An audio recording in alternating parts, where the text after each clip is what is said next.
ஆச்சி மசாலா எந்த சமையலும் ருசி தேடும் ரகசியம் 20 ரூபாய். தமிழக வெற்றி கழகத்தினுடைய தலைவர் போட்டியில் இருக்கக்கூடிய 107 தொகுதிகளை தொடர்ந்து முன்னிலை வகித்து வருகின்றார். கிட்டத்தட்ட 30க்கும் மேற்பட்ட தொகுதிகளில் அவருடைய வெற்றியானது உறுதி செய்யப்பட்டிருக்கக்கூடிய நிலையில் தன்னுடைய வெற்றிக்கு உறுதியாக இருக்கக்கூடிய தன்னுடைய தாய் தந்தையை சந்திப்பதற்காக அவர் அடையார் நோக்கி வந்திருக்கின்றார். அடையார் வழி என்றும் கிட்டத்தட்ட கிழக்கு கடற்கரை சாலை தன்னுடைய சென்னை நீலகிரி இல்லத்திலிருந்து தான் வருகின்ற சாலை நெடுகிலும் விஜய்க்கு உற்சாக வரவேற்பு அளிப்பதற்காக ஏராளமான ரசிகர்களும் தொண்டர்களும் சாலை வழி நெடுகிலும் காத்துக் கொண்டிருந்தனர்.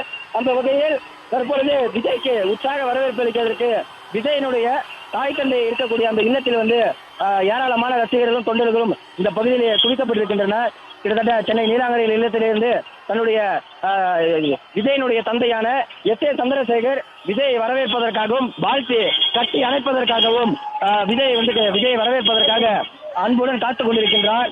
தான் இந்த தொகுதியில் சட்டமன்ற உறுப்பினராக வெற்றி பெற்றிருக்கக்கூடிய விஜய் தற்பொழுது அவருடைய சட்டமன்ற உறுப்பினரான சான்றிதழை வாங்குவதற்காக லயோலா கல்லூரி நோக்கி செல்ல இருக்கின்றார். பெரம்பூர் சட்டமன்ற தொகுதியில் தான் வேட்பாளராக நிறுத்தப்படும் பொழுது விஜய் மீது பல்வேறு கேள்விகள் முன்வைக்கப்பட்டிருந்தது. விஜய் வெற்றி பெறுவாரா என்கின்ற அந்த ஒரு கேள்வியானது தொடர்ந்து முன்வைக்கப்பட்டிருக்கக்கூடிய நிலையில் தன் மீது வைக்கப்பட்டிருக்கக்கூடிய அனைத்து கேள்விகளுக்கும் விஜய் தற்பொழுது பதிலளித்து தன்னுடைய முகமாகவும் தன்னுடைய வேட்பாளராக நிறுத்தி வைக்கப்பட்டிருந்த அனைவருமே தற்பொழுது தன்னுடைய பெரும்பாலான வாக்குகள் வித்தியாசத்தில் முன்னிலை வகித்து வருகின்றனர். அந்த வகையில் தன்னுடைய பெரம்பூர் சட்டமன்ற தொகுதியின் வேட்பாளராக தேர்ந்தெடுக்கப்பட்டிருக்கக்கூடிய விஜய் லயோலா கல்லூரியில் தன்னுடைய சட்டமன்ற உறுப்பினரான சான்றிதழை வாங்குவதற்காக சற்று நேரத்தில் செல்ல இருக்கின்றார். அதற்கு முன்பாக சென்னை நீலாங்கரையிலிருந்து தமிழக வெற்றி கழக தலைவருடைய தந்தை மற்றும் தாயாரை சந்தித்து வாழ்த்து பெறுவதற்காக அடையாறு வந்திருக்கின்றார். பெரும்பான்மையான தொகுதிகளில் 107 தொகுதிகளில் தமிழக வெற்றி கழகம் முன்னிலை வகித்து வருகின்றது. கிட்டத்தட்ட திமுக இரண்டாவது கட்சியாக 73 தொகுதிகளில் முன்னிலை வகித்து வருகின்றது.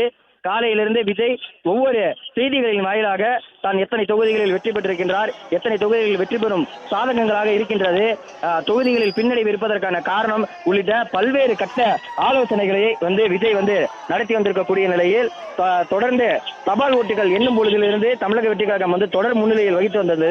அந்த வகையில் தொடர்ந்து முன்னிலை வகித்து வந்திருக்கக்கூடிய தமிழக வெற்றி கழகம் அந்த முன்னிலையை ஒருபோதும் பின்தள்ள விடாமலே தொடர்ந்து வாக்குகளில் இறுக்கமாக பிடித்து வந்திருந்தது. அந்த வகையில் அந்த வாக்குகளிலும் தொகுதிகளிலும் பிடித்து வந்திருக்கக்கூடிய தமிழக வெற்றி கழகம் அத்தனையும் வெற்றியாக மாற்றுமா என்கின்ற அந்த ஒரு கேள்வியும் முன்வைக்கப்பட்டிருந்தது. அடுத்தடுத்த சுற்றுகளில் தமிழக வெற்றி கழகத்தினுடைய வாக்குகள் மாறும் என்கின்ற அந்த ஒரு பட்சத்தில் தொடர்ந்து தமிழக வெற்றி கழகத்தினுடைய தலைவர் விஜய் முன்னிலை வகித்தவாறு இருந்து வந்திருந்தார். பெரும்பான்மையான தொகுதிகளில் முன்னாள் அமைச்சர்கள், மூத்த அமைச்சர்கள், தற்போது அமைச்சராக இருக்கக்கூடியவர்கள், தொகுதி பொறுப்பாளர்கள், கட்சியினுடைய திமுகவினுடைய மூத்த நிர்வாகிகள் பல்வேறு வேட்பாளர்களாக நிறுத்தப்பட்டிருக்கக்கூடிய பல்வேறு நபர்களை தமிழக வெற்றி கழகத்தினுடைய முகம் தெரியாத நபர்கள் இன்று தோற்கடித்திருக்கின்றனர். அதற்கு காரணமும் அனைத்து வேட்பாளர்களின் முகமாக இருக்கக்கூடிய தமிழக வெற்றி கழகத்தினுடைய தலைவர் விஜய் என்கின்ற அந்த ஒரு முகம் மட்டுமே, தான் செல்லும் வழியெங்கிலும் தான் ஒரு முகம் மட்டுமே வேட்பாளராக நினைத்துக் கொள்ளுங்கள், நான் நிறுத்தக்கூடிய வேட்பாளர்கள் அனைவரையும் நான் பார்த்து தேர்ந்தெடுத்திருக்கின்றேன், உங்களுக்காக நல்லது செய்வார்களா என்பது மட்டுமே என்னுடைய ஒரே இலக்காக இந்த வேட்பாளர்களை நான் தேர்ந்தெடுத்திருக்கின்றேன் என்கின்ற அந்த ஒரு பதிலை முன்வைத்து தன்னுடைய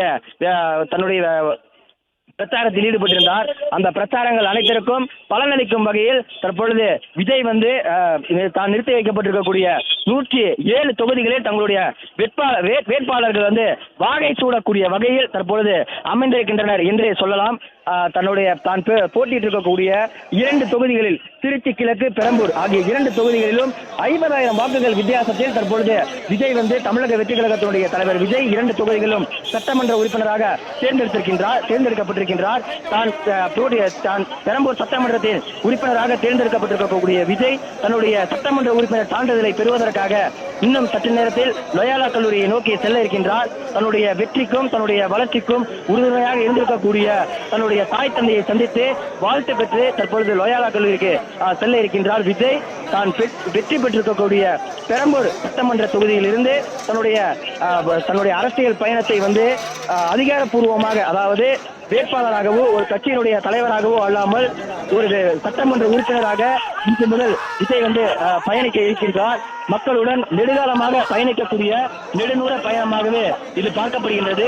தற்பொழுது தமிழக வெற்றி கழகத்தினுடைய தலைவர் விஜய் தன்னுடைய தாய் தந்தையினுடைய வீட்டிலிருந்து இங்கே வெளியில் காத்திருக்கக்கூடிய ரசிகர்களுக்கு தன்னுடைய கைகளை அசைத்து வருகின்றார். வீட்டின் முன்பாக கிட்டத்தட்ட 1000த்திற்கும் மேற்பட்ட தொண்டர்களும் ரசிகர்களும் இந்த பகுதியிலேயே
என்ன யாரு பாருங்க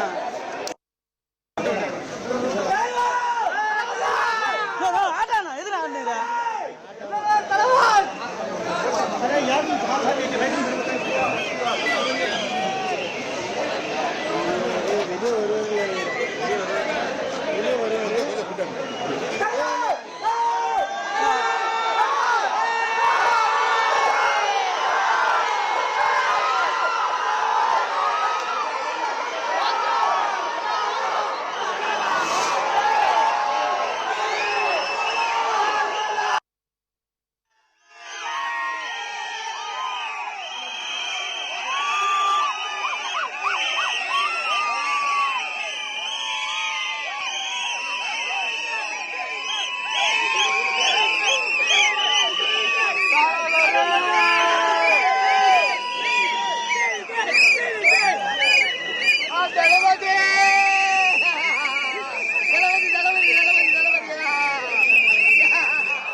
மசாலா எந்த சமையலும் ருசி தேடும் ரகசியம் 20 ரூபாய். பிளே ஸ்டோர் மற்றும் ஆப் ஸ்டோரில் இருந்து பாலிமர் செயலியை QR கோடு மூலம் பதிவிறக்கம் செய்யுங்கள். செய்திகளை உடனுக்குடன் பெறுங்கள்.